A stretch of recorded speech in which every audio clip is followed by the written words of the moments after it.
আজকে আবার খুব সুন্দর একটা ব্লগ ভিডিও নিয়েছিলাম, আশা করি সবার ভালো লাগবে। তো সন্ধ্যা থেকে ভিডিওটা শুরু করেছি যখন দিদি এসছে। তো দিদি আসার পরে আমি এখানে কফি করে দিয়েছি আর মুড়ি আর হচ্ছে কি চপ দিয়েছি। চপটা খুবই আমার কাছে একটা ইমোশনাল, কারণ আমার সন্ধ্যা হলেই চপ লাগে এমন একটা। পরে দিদির হাতে একটা স্পেশাল রান্না, সেটা হচ্ছে কি যে ডালের বড়া। আমি যখন ডালের বড়া বানাই তখন একটা অন্যরকম স্বাদ আসে, আর যখন দিদি বানায় তখন একটা অন্যরকম স্বাদ আসে। কেমন জানি না, আমার থেকে দিদিরটা মজার হয়, কিন্তু দিদি তেমন একটা মশলা দেয় না। ডালের মধ্যে কিছুটা কাঁচা মশলা দেয়, আর তারপরে ঝালের গুঁড়ো আর হলুদের গুঁড়ো, বাস এতটুকুই। তারপরে ওই স্বাদটা একটা অন্যরকম, ওপর দিয়ে ক্রিস্পি আর ভিতরে একটু সফট। খুবই মজা হয়, জানি না অনেকটা বানালেও হচ্ছে গিয়ে কুলানো যায় না, বা হচ্ছে কি সবাই বলে আরও চাই এমন একটা।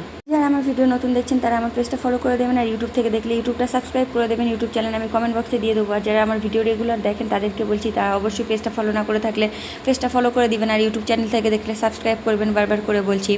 তো এইদিকে দিদি মশলা মেরিনেট করছে, মশলা দিয়ে ডালটা, আর ডালটা মেরিনেট করার পরে কিছু সময় রাখতে লাগে, 10 মিনিট মতো রেস্টে লাগলেই হয়ে যায়। আর বাইরে খুবই বৃষ্টি হচ্ছে, বৃষ্টির মধ্যে ভাজা পোড়া খেতে খুবই ভালো লাগে।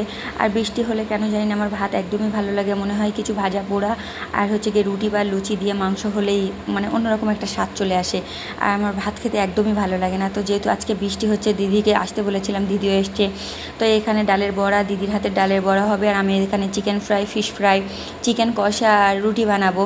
তো আজকে আমরা আর কি প্রোগ্রাম করে রেখেছি, এটা দুপুর থেকেই হচ্ছে, বৃষ্টি হচ্ছে বলে। তো এদিকে সব কিছু ম্যারিনেট করা শেষ, চিকেন ম্যারিনেট করে রেখেছি, আর এদিকে মাছও ম্যারিনেট করে রেখেছি। আর দিদি আস্তে আস্তে ডালের বড়াগুলো ভেজে নিচ্ছে, ওগুলো খুবই সময় লাগে, লো ফ্লেমে একদম আস্তে আস্তে ভাজা লাগে ক্রিস্পি করার জন্য। আর এদিকে চিকেনটাও কষিয়ে নিচ্ছি। আর বাইরে বৃষ্টি হচ্ছে, আস্তে আস্তে না রান্না করলে হচ্ছে গিয়ে অনেকটা লেট হয়ে যাবে যদি এক এক করে রান্না করা হয়। ওই জন্য দুটো গ্যাসে এটা হচ্ছে গিয়ে ভাজা হচ্ছে, ওটা চিকেন কষা হচ্ছে, সব ভাজা হবে। ভাজা করতে অনেকটা সময় লেগে যায়। আর এই যে দিদি টুকটুক করে ভেজে নিচ্ছে। আর ডালের বড়া দেখেছেন তো অনেকটা আর কি বানানো হয়েছে, ওগুলো তো ভাজতে সময় লাগবে। আর এদিকে চিকেনটাও কষিয়ে নিচ্ছি।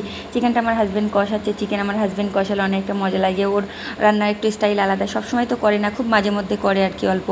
তো বড়াগুলো যখন ভাজা হয়ে গেছে তারপরে মাছগুলো ভেজে নিচ্ছি। আর এই ফিশ ফ্রাইয়ের মধ্যে আমি তেমন কিছু দেই না, সবাই দেখি বেসন দিয়ে হ্যান ত্যান দিয়ে আর কি ভাজা করে। তো আমি হচ্ছে মেরিনেট করার সময় কিছুটা বেসন দিয়ে রাখি, আর তারপরে উপরে চালের গুঁড়া ছড়িয়ে ভাজি, অনেকটা ক্রিস্পি হয়, উপরে ক্রিস্পি আর ভিতরে আর কি সফট এমন একটা আসে।